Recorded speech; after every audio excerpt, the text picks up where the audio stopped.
Lena, we need your room. My stepfather's voice sliced through the calm of the Vermont farmhouse.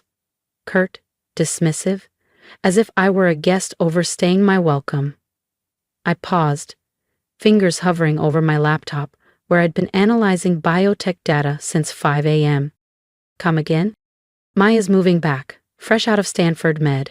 She needs proper space for her residency research, and your room has the best lighting and space for her equipment. He eyed my corner setup like it was a pile of junk, not the neural mapping software I'd been developing. You'll be fine in the attic. We cleared it out this morning. I was 27, living in the home my late grandmother left behind, now run like a museum of Maya's achievements. I worked remotely for a neuroscience lab and had just begun beta testing my own cognitive analytics tool. It wasn't flashy, but it was real. That didn't matter to them. The attic? It doesn't even have heat. Maybe discomfort will motivate you, my mother chimed in. You can't keep treating your little project like it's a career. Be more like Maya. Ah yes, Maya, the prodigy, the crown jewel, still living off family praise and a mountain of student debt. I already have a career, I said. They didn't hear me. You're just tinkering, my mother said. Maya needs the space for something real. I looked at the whiteboards lining my room. Years of equations, simulations, prototypes. They saw scribbles. I saw the future. All right, I said calmly, closing my laptop. I'll leave.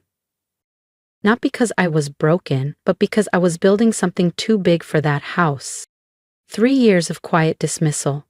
3 years of watching them raise glasses to Maya's every move, while treating my work like a hobby. You've got until noon, my stepfather said flatly. Her lab equipment arrives tomorrow. Noon, that was almost poetic. Because at exactly 12:00 p.m. tomorrow, Lena Carlisle's biotech startup NeuroFathom would go live. That evening, as I packed my gear into moving boxes, my phone lit up. Encrypted message from Eli, my CTO. All systems green. NeuroFathom launch locked for noon. Perfect. I smirked, imagining the storm about to hit the neuroscience sector in less than 24 hours. For 3 unglamorous, exhausting years, I had been perfecting a machine learning platform that mapped neural degeneration patterns before symptoms even appeared. What they saw as tinkering was actually a revolution in early diagnostics. The research assistant role, I claimed, was a convenient front. NeuroFathom had been quietly operating under a parent firm based in Boston, legally watertight, investor-ready, and preparing to reshape the entire medical diagnostics landscape. While they bragged about Maya's clinical rotations, I built an engine capable of saving thousands of lives, many through partnerships they never even knew I negotiated. Buzz. New message from Eli. Phase 1 confirmed. NeuroFathom now holds controlling interest in HelixCare. HelixCare, the regional diagnostics chain that handled all of my family's medical plans and funded Maya's unpaid research abroad. By dawn, the very system that ignored me would answer to me. I taped the last box, just as Maya's voice drifted down the stairs. Mom, should we do soft neutrals or spa blue for Lena's old room? I smiled. Let them decorate. By noon, they'd realize the house might be Maya's, but the future was mine. My room, my sanctuary, the one they always called temporary, a placeholder until someone with real potential needed it.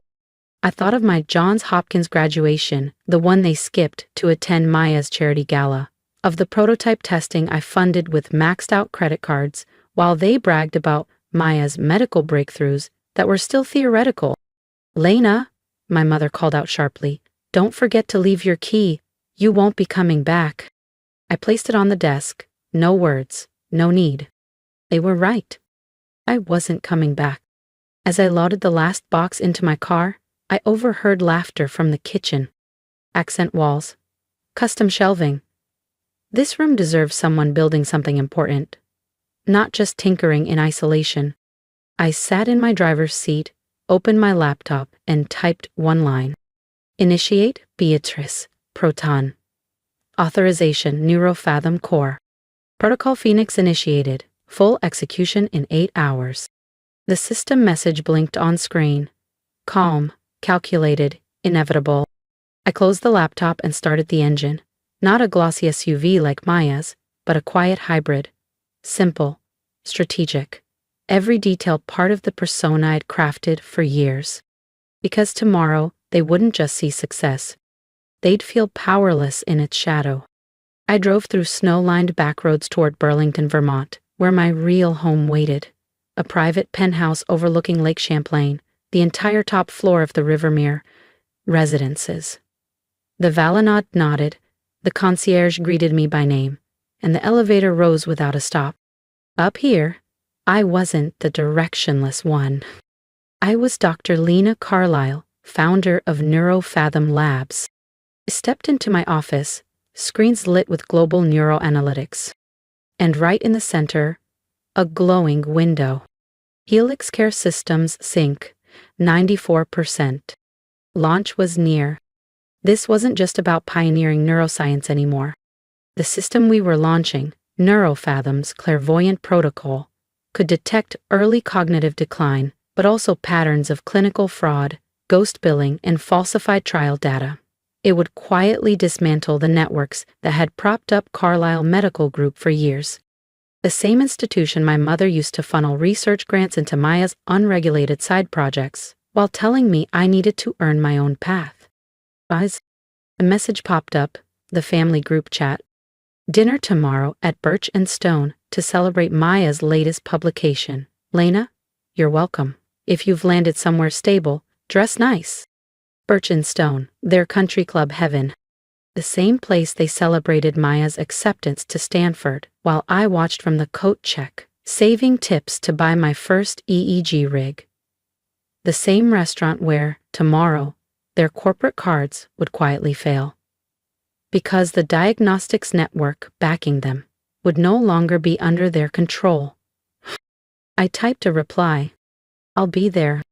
Then I opened the encrypted file titled Project Recalibration, a full audit of every snub, financial slight, and manipulated ledger line, cross-referenced with NeuroFathom's final takeover paperwork for Carlisle Medical Group and its partner clinics. Dr. Carlisle, the executive board is assembled, my assistant Clara said over the intercom. Thank you. I'm on my way. I glanced in the mirror, no longer overlooked, no longer apologizing. Tomorrow night, as I sat across from them at Birch and Stone, I wouldn't be tagging along. I'd be taking control. They'd raise glasses to Maya's groundbreaking research, unaware their empire was already under new leadership. My phone buzzed again. Another secure message from Eli. If you're ready to watch how Lena turns the dinner table into a boardroom and a toast into a takeover, make sure to subscribe so you don't miss what happens next. Phoenix Protocol, fully deployed. All systems exceeding benchmarks, Helix Care acquisition finalized. Ownership confirmed. I slipped my phone into a slim clutch and stepped through the walnut-paneled entrance of Birch and Stone, the place my family treated like sacred ground. The maitre d', Julien, looked up instantly, not at the Lena they once dismissed, but at Dr. Carlisle, primary stakeholder of the very property beneath their feet. Your usual seat, Dr. Carlisle? He asked with a knowing smile. I gave a soft shake of the head, eyes gliding toward the corner booth. Not tonight, Julien. I'm with them. I approached as Maya gestured elegantly, describing her latest honor. Research suite on the 15th floor. Floor-to-ceiling lake views. They gave me my own assistant. My mother's eyes twitched when she saw me. Lena, you came? We already started ordering, my stepfather added without turning. I had a few things to finalize, I replied calmly, sliding into the edge seat, my usual place on the periphery. Work, Maya smirked. Still calling it that? My stepfather finally glanced up, no doubt keeping tabs on Carlisle Medical Group's market position. Hope you're not freeloading, that name still means something. Before I could speak, Maya continued. The department head said I could lead clinical trials by next spring. Speaking of leadership, I said lightly, did you hear about the board change at Helix Care? My stepfather stiffened. What change? At that moment, a server approached with champagne. My mother reached for her purse. Let's celebrate. This one's on me. She handed over her platinum card. I already knew what came next. The waiter returned, voice tight. Apologies, ma'am, but your card was declined. That's ridiculous, my mother snapped. Run it again. We've tried 3 times, ma'am. Would you like to provide another? My stepfather, jaw clenched, handed over his card. The waiter took it silently, then returned with the same apologetic tone. I'm sorry, sir, this one has also been declined. Maya sighed, clearly annoyed, and produced her Helix Care corporate card. Ugh, fine. I'll handle it. If you're still watching, you're about to witness what power truly looks like. So hit subscribe and stay with me for the moment they realize the daughter they sidelined now controls the system they once ruled. That won't work either, I said softly, setting my glass down. All 3 turned to stare at me. What do you mean? My stepfather asked slowly, already catching the tone shift. I met his gaze evenly. About Helix Care? There's been a change in leadership. As of midnight, all account activity falls under new oversight. My mother's complexion went pale. Lena, what are you talking about? Protocol Phoenix, I said calmly, leaning back. I watched the recognition bloom in my stepfather's eyes. A man who lived in backdoor deals and whispers. He knew the name. He'd heard about the AI system disrupting diagnostics and exposing fraud. That's not possible, he murmured. Neurofathom, I confirmed. The same firm that just acquired Helix Care. Maya blinked. What does that have to do with our cards? System protocol, I said. Irregular transactions, unregistered trusts, falsified clinical stipends. All accounts are temporarily frozen pending audit. My stepfather's voice dropped. How do you know this? I smiled slightly. Because I designed the system. I smiled. Because I built it, I am Neurofathom. Silence dropped over the table like a shroud. Even Maya's usual stream of self-praise stopped mid-sentence. That's ridiculous, she scoffed eventually. You work for some freelance lab out of Boston. A convenient cover, I replied coolly. Neurofathom operates through layered entities and quiet acquisitions.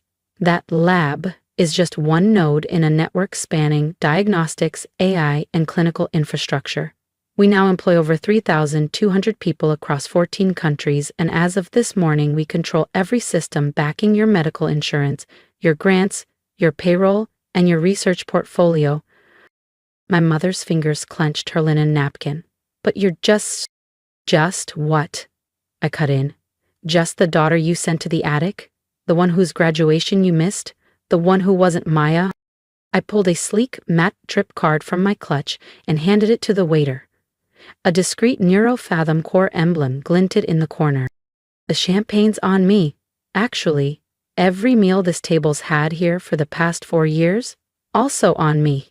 I bought Birchenstone in 2021. The waiter dipped his head. Of course.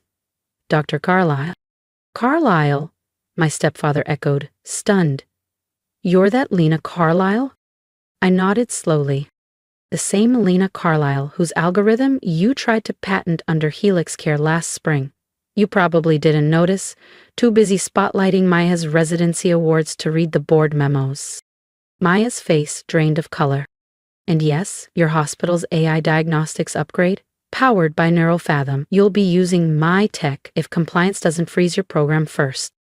If you're still watching, you've seen the beginning of their unraveling. Subscribe now. Because next, they learn what it means when the girl they ignored becomes the architect of their reckoning. I turned to Maya, voice steady. Protocol Phoenix flagged discrepancies in your trial reporting, by the way, so if I were you, I'd rethink that director promotion. My mother leaned forward, hands trembling. Lena, sweetheart, can we talk about this? We're still family. Bam. I stood slowly, letting my gaze settle on each of them. My stepfather's face red with rage, my mother's pale with shame, and Maya's frozen in stunned disbelief. Family doesn't exile you to the attic because you don't fit their narrative. Family doesn't miss your thesis defense to toast someone else's internship. Family doesn't call your career a phase while funding lies. I picked up my handbag. Deep, forest green, alligator leather. Understated but unmistakably high tier. It cost more than the Audi my stepfather loved to brag about. Your accounts will remain frozen until the internal audit is complete, I said evenly. And based on what Protocol Phoenix has flagged so far, I'd expect a call from the Office of Inspector General, possibly before Friday. You can't do this, my stepfather growled. I met his eyes, steady. I already did. Then I paused. And Maya? I tilted my head slightly, voice smooth. If you're looking for a quieter place to do your research, I hear the attic gets excellent sunlight this time of year. I walked out without looking back. Behind me, muffled sobs, whispered disbelief, and the sound of an ego unraveling. In my hand, a buzz from Eli. Protocol Phoenix, historic traction. Neurofathom stock up 320% since market open. I smiled to myself. That freezing attic they shoved me into? It's where I wrote the first line of code for Neurofathom. Where I began building the system that now held their empire in its neural net. Over the next month, the house of cards collapsed. Investigators uncovered ghost grants and clinical falsifications across Carlisle Medical Group. Maya's position was quietly eliminated during Helix Care's ethics restructuring. My mother's social life vanished with the champagne budget. And me? I kept building. Not for them, never again for them, but for impact, for those like me.